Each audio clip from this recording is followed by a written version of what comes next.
Let's be honest, flexibility training shouldn't be complicated. Still, nowadays, how many flexibility routines you can find on the web? Thousands. The new exercise, the flexibility routine, the new methodology, the new method, and blah, blah, blah.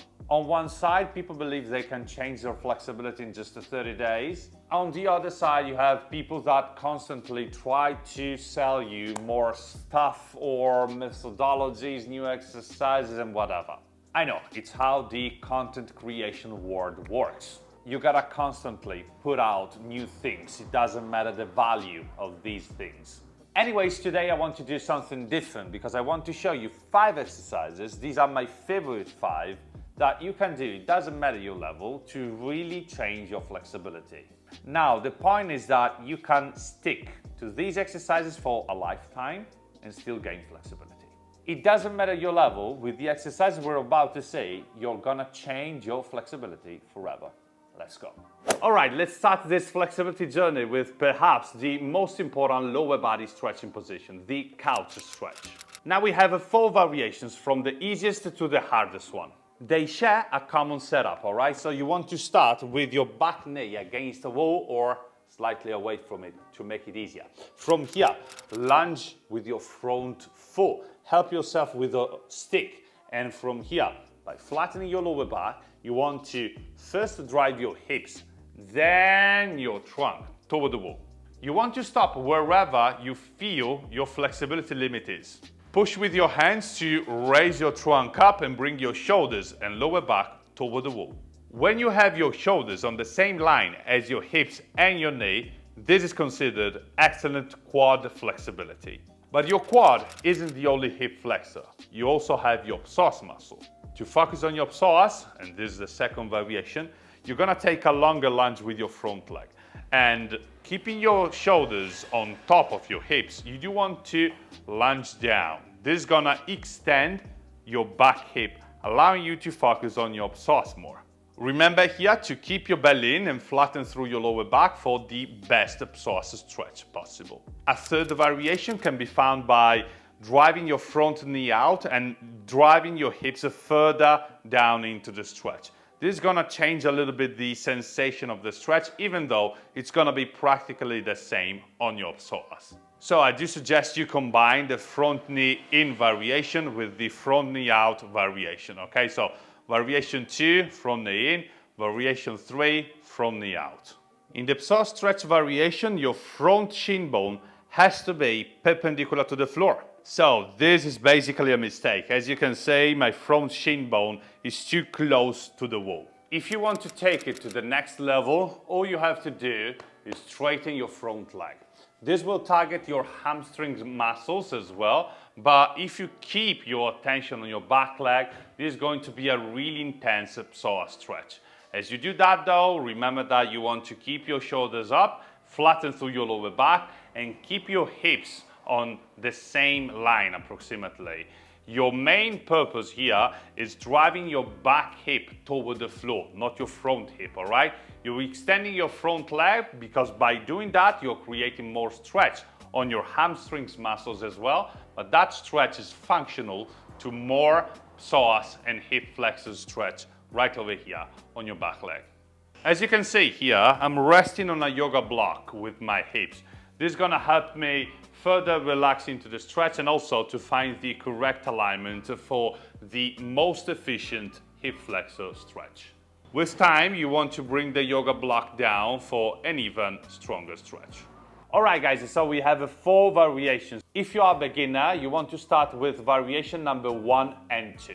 As your flexibility improves, start to integrate variation number 3 and finally variation number 4 as well. You want to hold each stretching position for 10 to 20 breaths and repeat the whole cycle for 1 to 3 sets. With your hip flexors well stretched, let's jump now to stretch number 2, the standing pike stretch.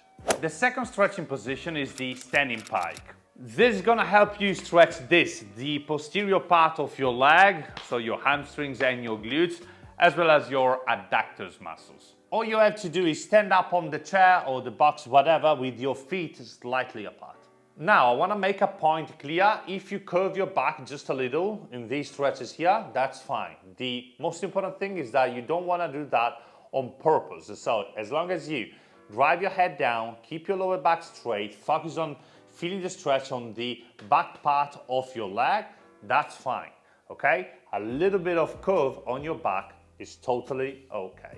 Now, we have 3 variations here. Pay attention. First variation, the one leg bent standing pike. All I want to do here is grab a weight, keep one leg bent and one leg straight, and let the weight pull my body down. You perform 10 repetitions of this. Then we have the second variation, which is the legs straight standing pike. Here you want to focus on squeezing your quads, straightening your knees completely, letting go of the tension from your lower back, and you want to let the weight pull your entire trunk toward your legs. With your head, you don't want to go toward your legs, but you want to drive the head down in order to straighten through the back even more and find a deeper stretching position. You remain statically in the stretch for 10 to 20 breaths, trying every 3 breaths to find a deeper stretching position. Lastly, I have a super interesting variation here for you that is going to help you stretch your lower back and the deepest muscles inside of your spine, which is your quadratum lumborum, okay, which is a small muscles that flexes your spine laterally, okay. It makes you move your trunk laterally. All you want to do from this position, rather than going down straight, you want to grab the weight with just one hand. You turn your body to the side, and then from there, keeping your legs slightly bent, you want to let the weight pull your body down, but with the opposite shoulder, you want to rotate up toward the ceiling, much like this, okay? This is gonna stretch that deep muscle you got inside of your hips, but make sure that you feel the stretch on your lower back, on your glutes, on your hamstrings as well, a little bit, but that is not to be done with your legs straight. The main purpose of this stretch is to create this rotation effect. Of course, you can change the sides. At first you rotate, then you let the weight pull your body down, like this. 5 to 10 breaths per side, and you're done. All right, we got a collection of 3 exercises to really focus on the whole posterior chain, which is your hamstrings, your glutes, your adductors, your lower back, and your calves. Second stretching position done, let's say the third one. All right, when I think about adductors flexibility, lower body flexibility, there's no other position than this one. You just need a wall and a couple of weights. This is gonna help you with your side split as well. I'm gonna show you 2 variations, all right? The first one is easy, the second one is a little tougher, okay? You're gonna say.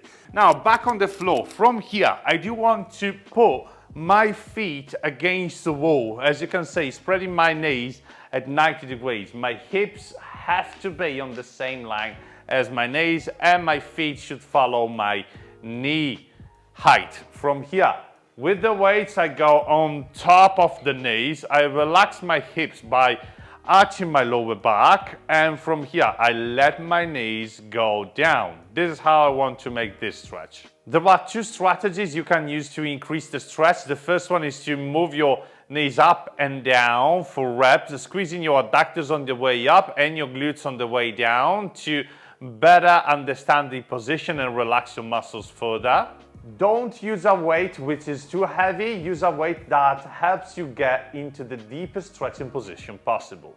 A second variation can be obtained by straightening the legs to the side, creating something like a side split. So the feet have to be on the same line as the knees. I keep my legs straight in line with my hips. I can do it dynamically, so back against the wall and back in a split, or I can keep my legs straight for the desired amount of breaths or seconds. It doesn't matter the variation. Arch your back slightly to create space inside the hip and use the weights to press your knees further down. The role of your hands is really important. You want to push down with your hands as well. So they're not there just to hold the weight, but they also want to press more or less depending on how you want to feel the stretch. God damn it, this is so hard. By the way, guys, this is one of the strongest stretches for your adductors and hips. Until the moment you touch the knees with the floor, you got something to learn from this exercise here. And I can assure you that that takes a long time. I can do a side split, but there's no way I can touch my knees on the floor here. So as you can see, there's a really, like, the beautiful thing about these stretches is that doesn't matter, beginner, intermediate, advanced, you can have no splits at all, but this stretch can be done. And you can have the splits like me, but this stretch is still hard, okay? So doesn't matter your level, this stretch is the shit. You can perform these stretches dynamically first, so you want to move your knees up and down for 10 reps, both the knee bent and knee straight variation.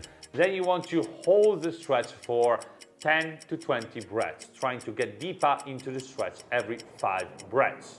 Repeat this for 1 to 3 sets for the best results. Position number 3, check.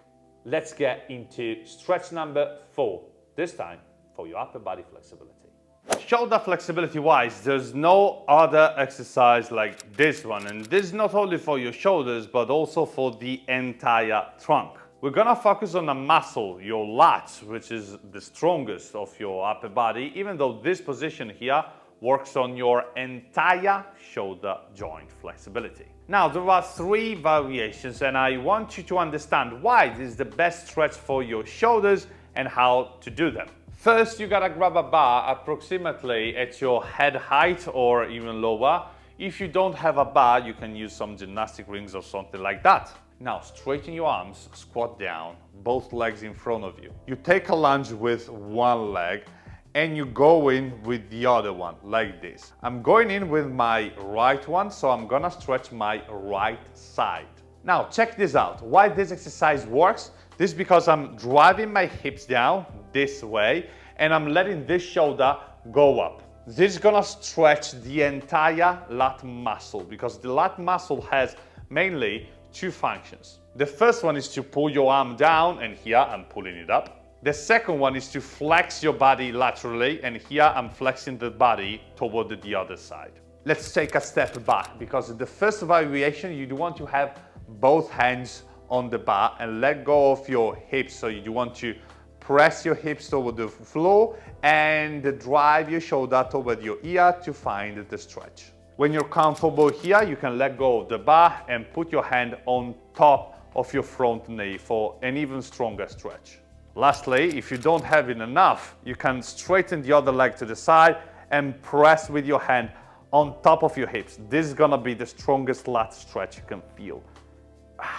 It doesn't matter the variation you want to use, this is the best shoulder flexibility exercise you can use. Once you find the variation that you like the most, stick to that and hold it for 10 to 20 breaths. Remember to shift the sides and repeat for 1 to 3 sets per side. Whew, that's tough, but we got one last stretch to say, which is gonna help you increase your shoulder flexibility further. Let's get into our final stretching position, number 5. Now imagine if you could stretch the whole shoulder joint with one single exercise. And now stop your imagination, because you can do that with this exercise here. All you need is a stick. You want to grab it in front of you 2 times your shoulders to start with. If you need more, you can go more, okay? But you want to start here. Now check the technique out, okay? So you want to drive your shoulders away from you, keep your arms straight. From here, drive the shoulders up. When you are here, the exercise starts, okay? So you want to shrug the shoulders up. This is gonna stretch your lats. Let the stick go behind you. Keep your elbows straight. Make the whole rotation. Pull your shoulders back, back, back. Open your chest out, and you are here. Now you just want to make the weight back as the way down. But you do want to pay attention not to bend your elbows, okay? So the major mistake people make is this, okay? You don't want to do this. You want to keep your elbows super straight from here. Keeping the elbows straight, you come back up. You come back up, you come back up, and you're done. Of course, the better you get, the narrower the grip on the stick can be. So, shoulders up, back, elbow straight. You stop here for a second, feel your shoulders pulling, go back, keep your shoulders back, stretch your chest out, and come back into the starting position. You can perform this exercise dynamically first, okay? So you want to do 5 to 10 reps going back and forth with the stick. Then you can hold a static stretch, which means that when you go down, you want to stop with your hands when they are on the same line as your shoulders and hold the stretch there for 5 to 10 breaths. You can repeat this sequence, so dynamic stretch and static stretch, for 1 to 3 sets. And yes, I guess so. These are the 5 best stretches you want to use to get more flexible. Okay guys, so now you got not 1, not 2, not 3, not 4, but 5 different exercises that you can use to work on your whole body flexibility, lower body and upper body. For each and every exercise, you can find how many sets, how many reps you're supposed to do that exercise for. But if you want to have something more specific and a program to follow, you can check out this free complete guide, okay, where you're gonna find these exercises with the sets, reps, and the frequency by clicking the link in the description down below. Now, even though these exercises here are really important, some fundamental ones, if you want to reach your splits or increase your shoulder flexibility, you gotta do something more specific, all right? And you can find all of that inside of my Flexibility Guy app, where you're gonna find splits programs, a shoulder flexibility course, a flexibility course itself, like all the stretching methodologies that exist, how to increase your flexibility, a handstand program, also for one-arm handstands. So you're gonna find an entire world. It's like Netflix, but inside of my own app, all right? And you can check this app out by clicking the description down below. Last but not least, remember that if you enjoyed the video, you can help me by hitting the thumb up button. And if you have any questions or doubts for me, any relevant topic you want to talk about, please leave a comment down below. I do read all the comments and I'm gonna be more than happy to have a chat with you. That said, thank you so much for stretching with me today. Have a nice stretch and see you in the next video. Bye. I traveled all the way to Japan in this place of silence and peace to find out the secrets of flexibility training. I'm in this temple right now because here is where I believe it's hidden, the secret I'm looking for. It gotta be somewhere around here. What? A book? Nani? Honwa? Secret desu ka? Amazon de kaimasu ka? Oh, so ka. Arigatou gozaimasu. Stretching Modern Flexibility Methods is the complete playbook to master your flexibility, and you can check it out on Amazon right now. Huh? It works! It works!